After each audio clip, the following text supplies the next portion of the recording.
This is one of the motifs in the woven headband series.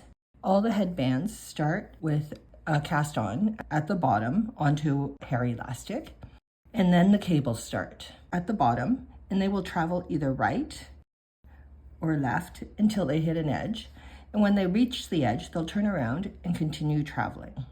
You'll see that all the cables follow a over-under pattern with the other cables it crosses. The cable moves in the same way for all the motifs, but the motifs look different because we color the cables differently. We decide on the color of the cables here at the bottom when we do the setup rows, and those colors can carry up.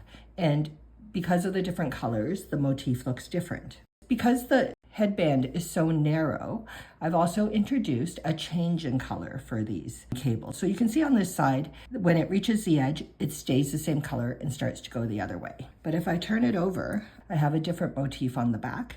When it reaches the edge, this cable changes color. So this one was gray. When it reaches the edge, it turns purple. And when it reaches the next edge, it turns back to gray. That happens on the other edge as well. Cable is purple and it's reached this edge and it's turned to gray, and it continues to gray until it gets to this edge, and then it will turn back to purple. That's what happens when it changes colors on both edges of the headband.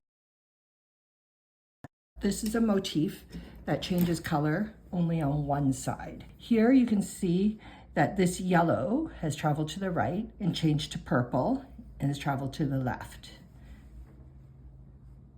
But on this edge, the cables don't change color. They all remain the color that they were when they reached this edge, and then they travel back. And all the cables on this edge change color when they reach the edge.